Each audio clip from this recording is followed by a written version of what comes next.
Notre équipe se compose de Lutz Dirksen, de 9 accompagnateurs et de 3 caméramens.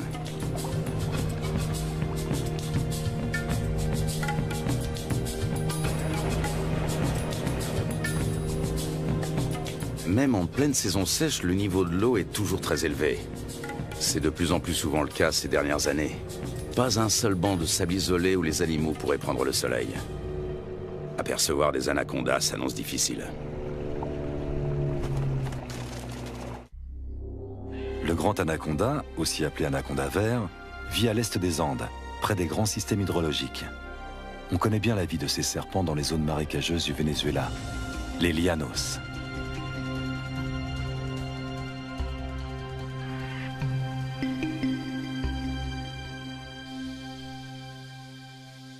Là-bas, les anacondas mesurent rarement plus de 4,5 mètres de long.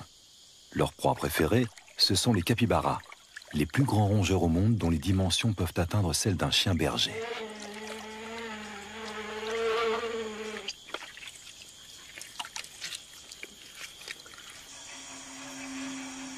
Pendant la saison sèche, la savane se transforme. Les lacs deviennent de vastes champs de boue durcie.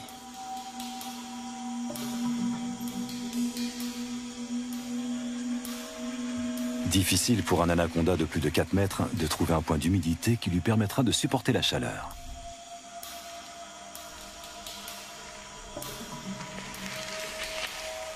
Les petits spécimens ont moins de mal à survivre.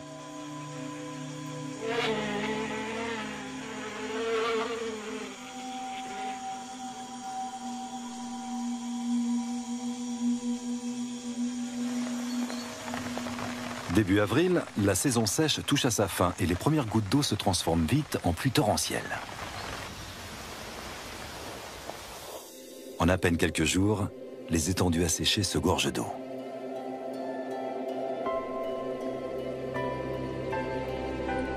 L'anaconda retrouve enfin son élément de prédilection. De toutes parts, la savane verdit et renaît à la vie.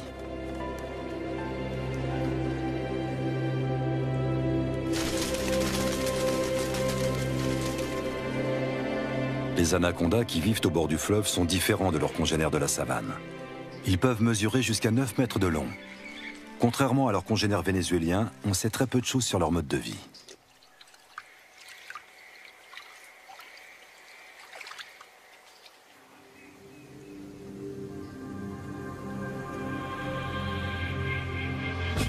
Notre première journée de voyage touche à sa fin à Riwa, le dernier village qui borde la rivière. Un monde sauvage nous attend ensuite.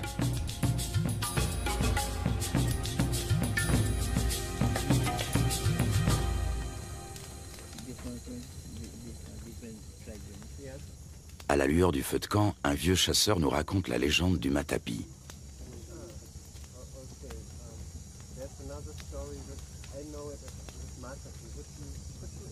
Cet ustensile permet aux femmes d'extraire le jus toxique du manioc. L'idée en est venue à un chasseur alors qu'il observait un anaconda en train de se nourrir. Il a conçu une clé faite de lianes qui imite les mouvements de contraction du serpent en train d'avaler sa proie.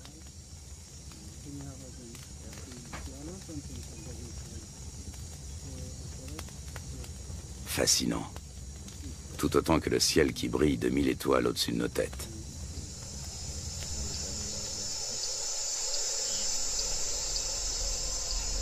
Le grand anaconda appartient à la famille des Boidae. Il tue en enroulant étroitement son corps musculeux autour de sa victime jusqu'à ce qu'elle meure étouffée. Ses dents sont orientées vers l'arrière, ce qui lui permet de la maintenir, sans toutefois la découper. Il n'a donc pas d'autre choix que de l'engloutir en une seule fois.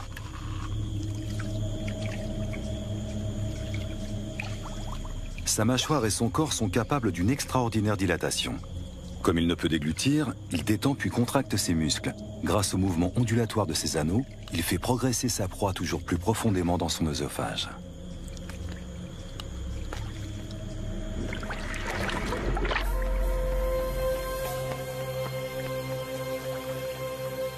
Un groupe de becs en ciseaux prend son envol dans la lumière du petit matin.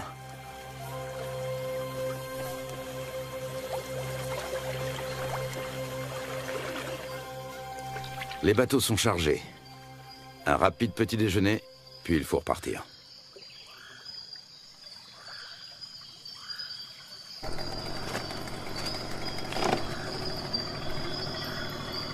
Encore 3 longues journées de bateau nous attendent.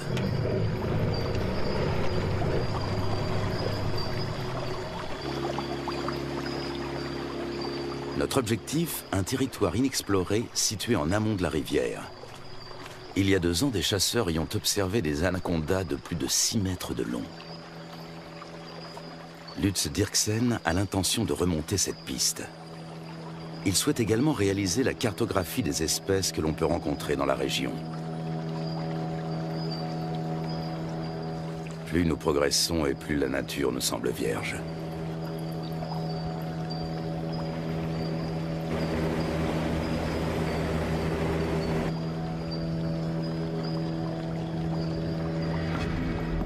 Avec un tel niveau d'eau, les caïmans noirs ont bien du mal à trouver un endroit où se prélasser.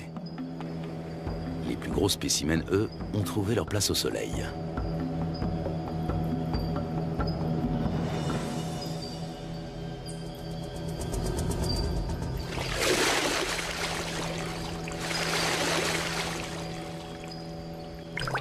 Le caïman noir est le plus gros prédateur du continent. Ses mensurations, 7 mètres de long pour 100 kilos.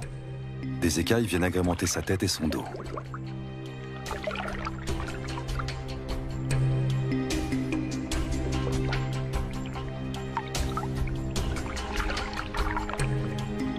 La peau cuirassée de son ventre et de sa gorge est particulièrement épaisse et dure. Sa mâchoire supérieure est typique de son espèce. Toute dent qui tombe repousse invariablement. Les petits points qui ornent son museau sont autant de récepteurs ultrasensibles qui lui permettent de localiser ses proies. Au fil de l'évolution, les crocodiliens, dont font partie les caïmans, ont su imposer leur domination. Après plusieurs heures de trajet, une pause est la bienvenue. C'est Lutz Dirksen qui tient le journal de l'expédition. Ses observations précises sur les espèces rencontrées lui seront plus tard d'une grande utilité. Notre campement sur la rive a éveillé l'intérêt des caïmans. Prudemment, mais non sans une certaine curiosité, ils viennent y voir de plus près.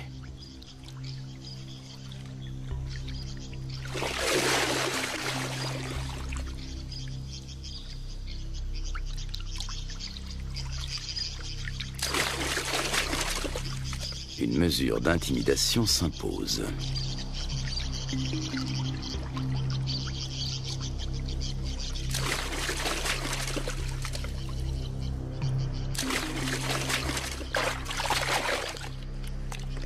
Dans l'eau, le caméraman se fait tout petit.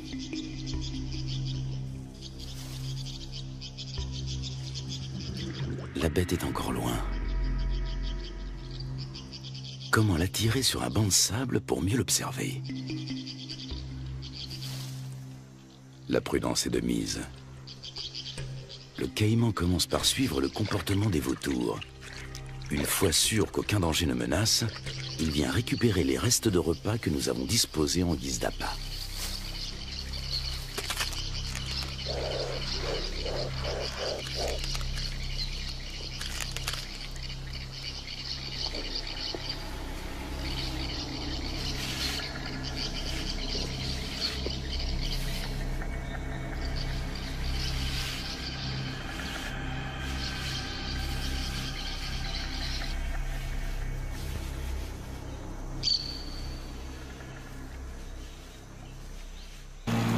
Le voyage reprend à bord de nos 3 bateaux.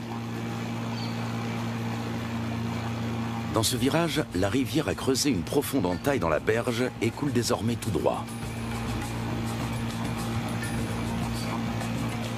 Des vestiges de l'ancienne berge se dressent encore au milieu du courant qui se renforce. Les moteurs des bateaux sont soumis à rude épreuve. Les limites des rivières sauvages varient souvent, formant de multiples bras morts et des étangs.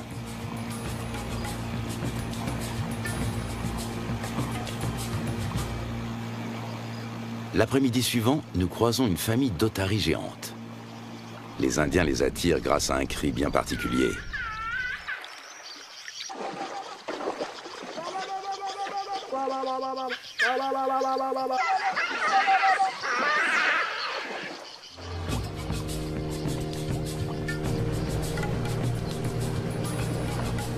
Nous touchons enfin au but.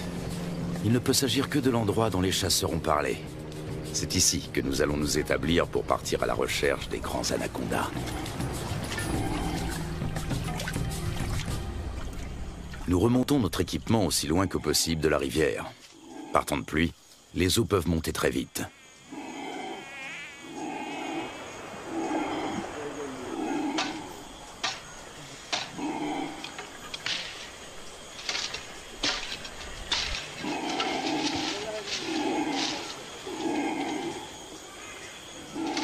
Sous les cris de protestation des singes hurleurs, nous installons 4 bâches imperméables.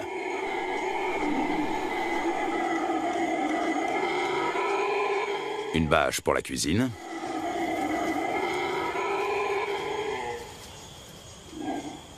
Une pour l'équipement de tournage. Et 2 pour nos hamacs. Nous savons que les serpents et les scorpions aiment se glisser dans les poches et les bottes des hommes.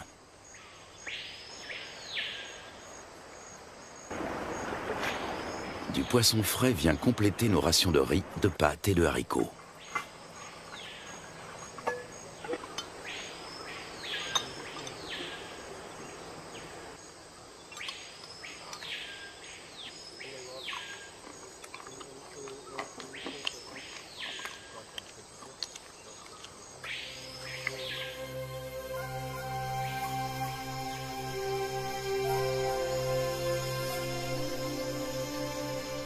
Nous sommes en route depuis maintenant plusieurs heures.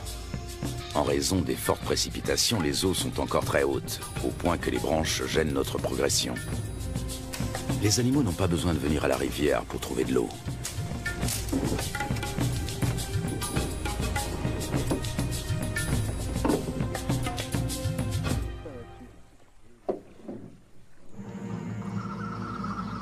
Durant la saison des pluies, les anacondas suivent l'eau jusque dans la forêt. Ils passent toute leur vie dans les marécages. Même leur venue au monde a lieu en milieu aquatique.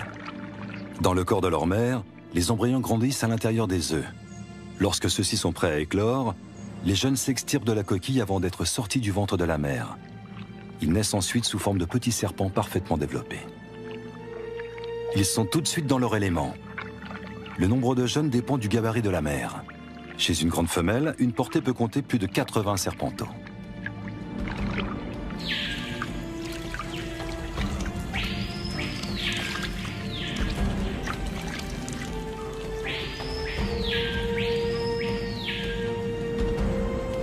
Selon les légendes indiennes, les petits dévoreraient leur mère.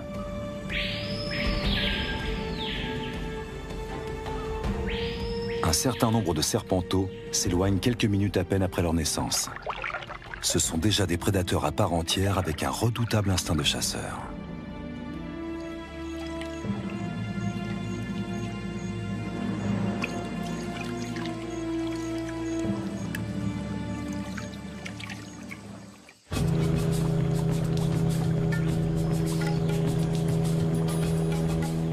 Pour son bain de soleil, cette iguane a choisi une souche d'arbre. Nous tentons notre chance dans un petit cours d'eau.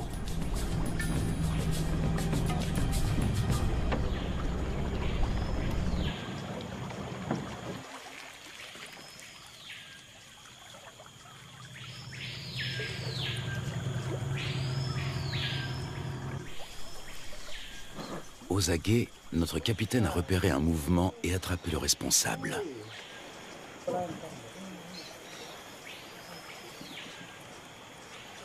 Un jeune anaconda. Il fait près d'1 mètre de long et est âgé de seulement quelques semaines. Sa première mue le rend quelque peu apathique.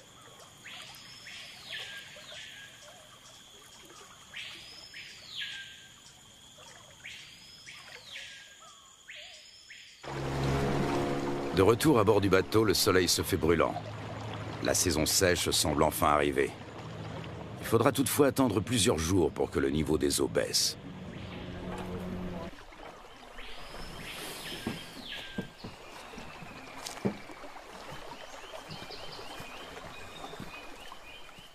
Pour se frayer un chemin sans machette, il faut suivre les pistes régulièrement empruntées par les animaux.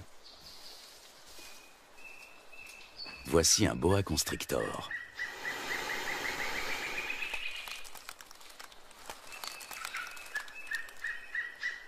Nous sommes trop grands pour lui servir de proie, mais cela ne l'empêche pas d'essayer de nous intimider. Lutz Dirksen connaît bien le comportement des serpents. D'une main experte, il attrape doucement mais fermement l'animal derrière la tête. Le boa constrictor est un cousin terrestre de l'anaconda. Celui-ci mesure près de 3 mètres. Il s'agit clairement d'une femelle.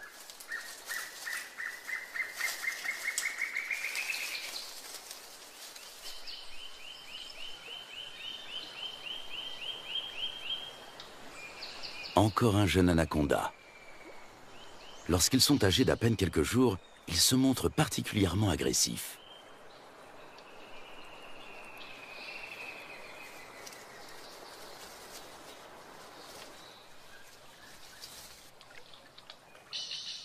De retour au camp, Lutz Dirksen complète son journal.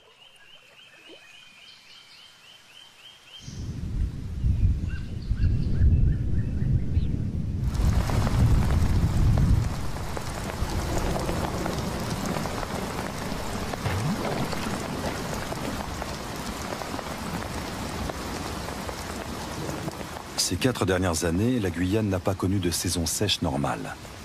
Le manioc a même pourri sur pied. À l'origine de cela, les phénomènes météorologiques tels que la Niña et le réchauffement climatique.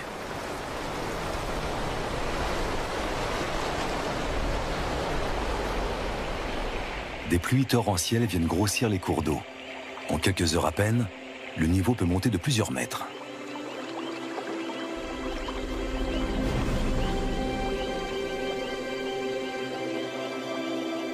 Les forêts qui bordent les rivières ont l'habitude de ces caprices saisonniers.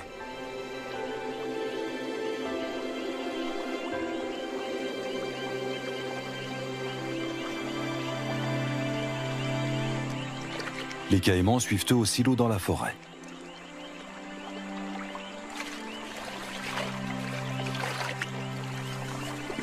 Même le tapir trouve de la nourriture sous l'eau. En plus des fruits et des feuilles, il est friand de plantes aquatiques. Il faut dire que dans l'ombre des sous-bois, ce gros ongulé peine à trouver de quoi se nourrir correctement.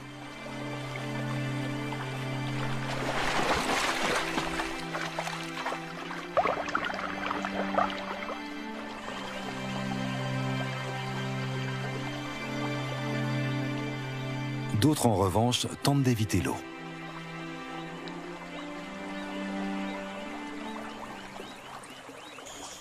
Au beau milieu de la nuit, le niveau d'eau a encore subitement monté de plus de 3 mètres.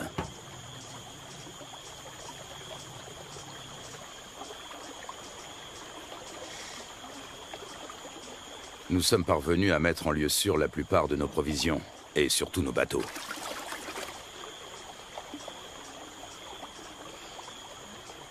Il faut dresser maintenant le bilan des dommages.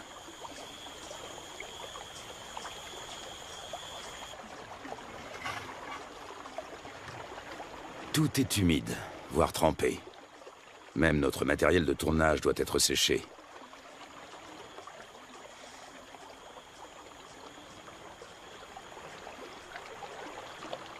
Continuer ou faire demi-tour? Telle est la question. Si nous voulons rester, il nous faut un campement en amont des cascades. À condition de venir à bout de celle-ci.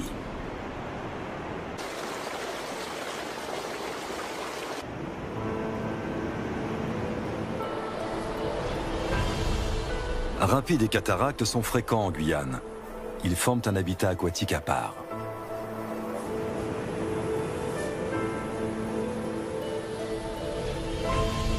Les vautours s'attribuent les victimes de noyades.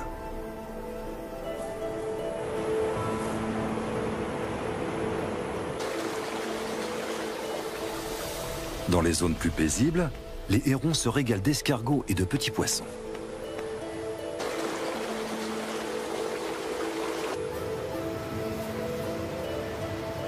Les loutres géantes, elles, aiment chasser dans les remous poissonneux.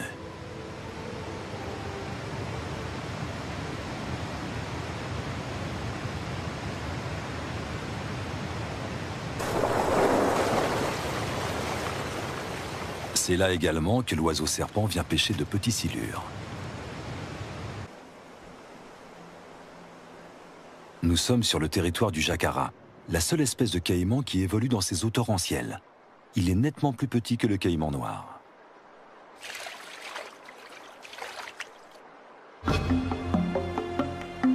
Après en avoir débattu, la décision est enfin prise. L'équipe va se séparer. Un bateau va prendre le chemin du retour. L'équipe de tournage, accompagnée de 6 des guides, va relever le défi et continuer la route vers l'amont. Impossible de savoir ce qui nous attend. Peu de gens se sont déjà aventurés au-delà de ces cascades. Pour y parvenir, il nous faut des troncs d'arbres. Ils vont nous servir à faire avancer les bateaux tout en protégeant leurs coques. Chacun d'entre eux pèse près de 300 kilos.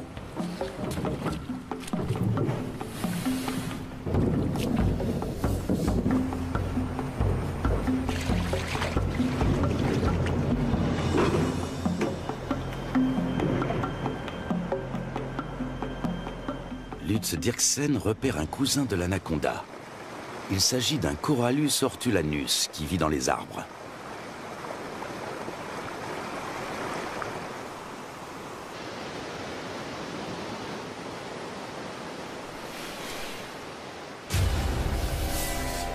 Ce boa de couleur verte est connu pour son agressivité, mais fort heureusement, il n'est pas venimeux.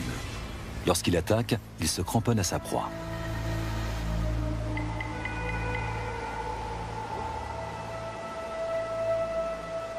Au niveau de sa lèvre supérieure, on distingue ses fossettes sensorielles.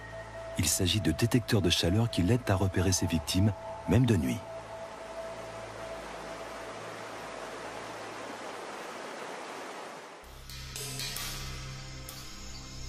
L'anaconda aussi s'oriente grâce à la chaleur corporelle dégagée par ses proies lors de la chasse.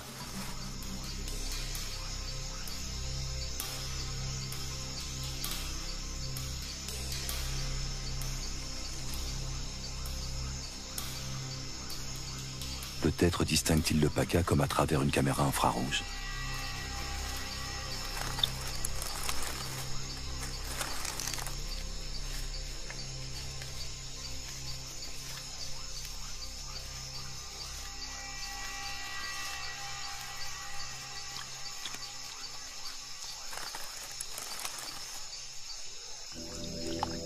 Le plus souvent, l'anaconda chasse en restant immobile sous l'eau, attendant qu'une proie arrive à sa portée. Seul son nez et ses yeux dépassent discrètement de la surface.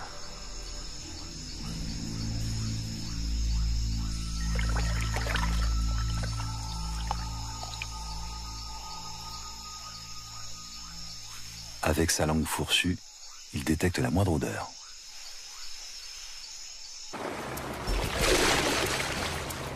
Nous progressons bien plus péniblement que nous ne l'avions imaginé. À la cascade succèdent des rapides, puis une nouvelle cataracte, puis encore des rapides. Impossible de naviguer, il y a trop de rochers sous l'eau. Le doute commence à s'installer.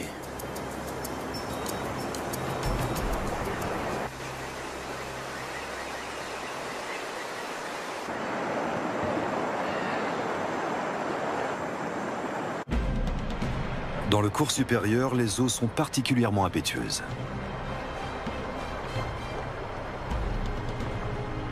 Jalonnés d'îlots et de rochers, de nombreux rapides se frayent un chemin à travers la contrée sauvage.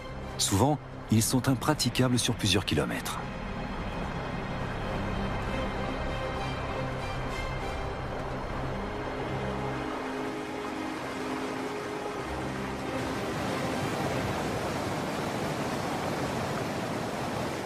Les jacaras ont compris que les poissons leur tombent directement dans la gueule pour peu qu'ils se placent au bon endroit.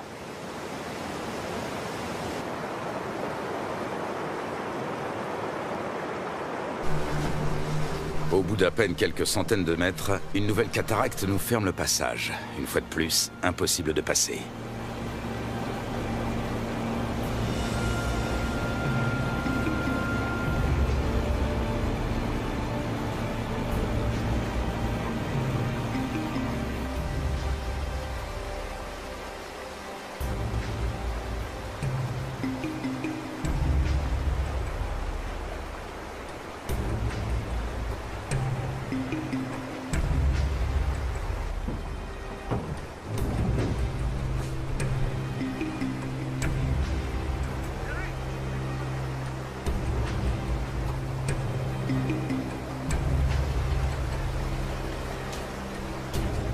Nous progressons lentement.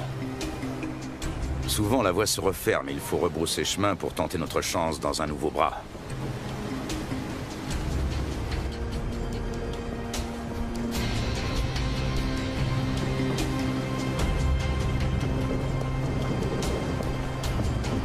Il nous aura fallu une journée entière pour parcourir 500 mètres.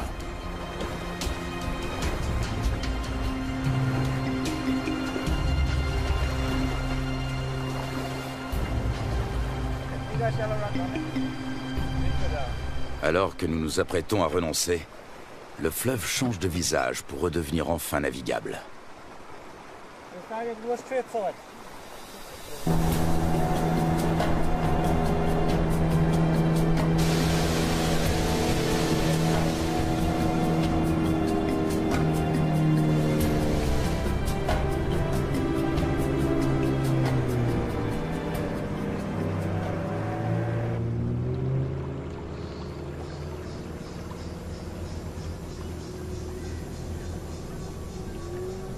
Devant nous, la rivière se dédouble.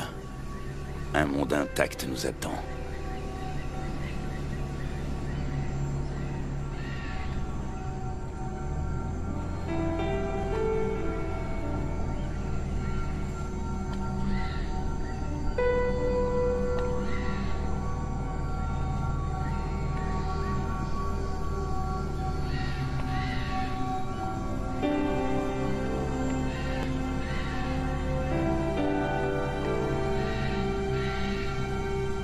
Le lendemain, un nouveau campement est monté.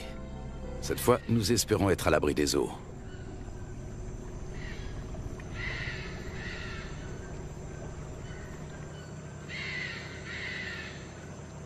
Non loin de notre campement, nous tombons sur un groupe de capybaras. L'un d'entre eux arbore sur le flanc une tache rougeâtre qui ressemble fort à une morsure fraîche.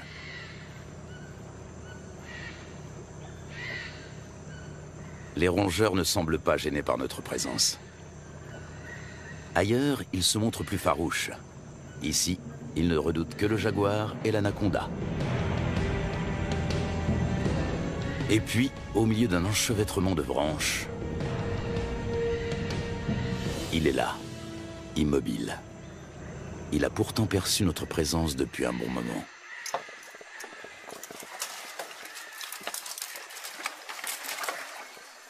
Impossible de l'approcher.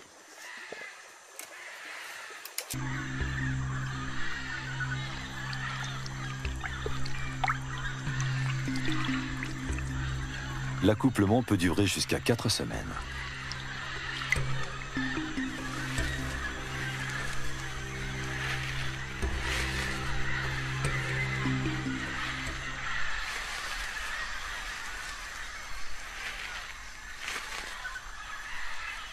Les mâles repartent ensuite, chacun de leur côté.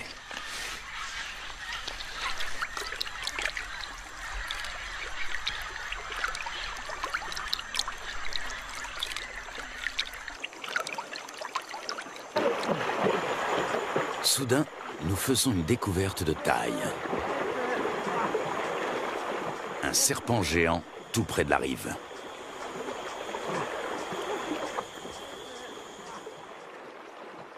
Même à 4, nous avons du mal à le maîtriser. Son corps n'est qu'un unique et gigantesque muscle d'acier flexible.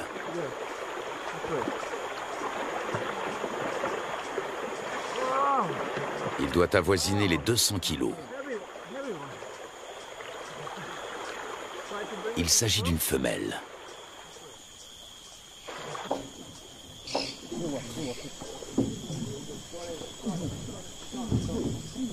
Sur la berge, nous pouvons la mesurer en toute tranquillité.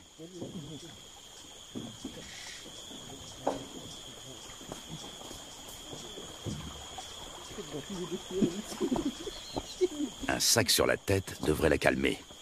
Un moyen qui a fait ses preuves.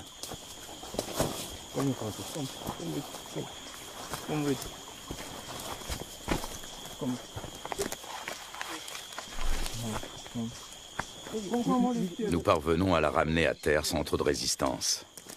Avec sa taille, elle ne connaît plus aucun prédateur naturel.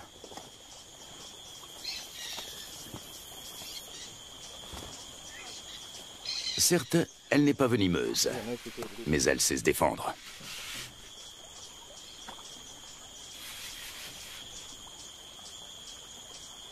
Tenez-la, pendant que je mesure. Une telle géante peut infliger de graves blessures. Une fois refermées sur leur proie, ces mâchoires ne se rouvrent pas facilement. Solides, acérées et orientées vers l'arrière, ses dents sont de véritables crochets. On distingue parfaitement sa trachée située à l'avant de la gueule.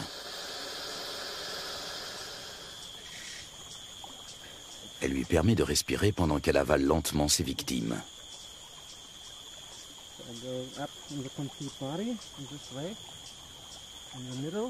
L'anaconda fait jouer ses muscles. Difficile de prendre ses mesures.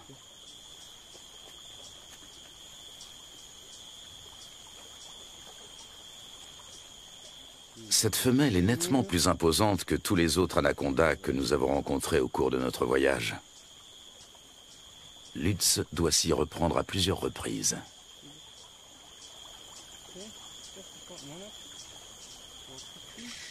« 4,50 m.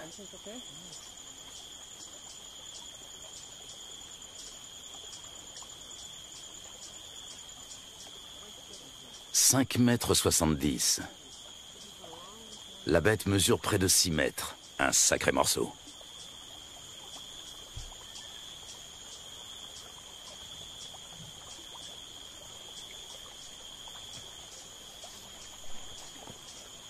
Lutz mesure la circonférence de son corps à l'endroit le plus fort.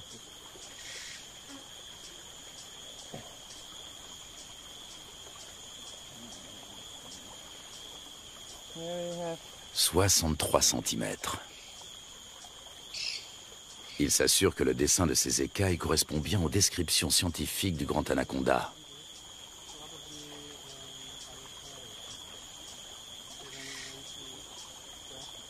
Ces plaies proviennent d'un marsupial. Il arrive que l'anaconda se...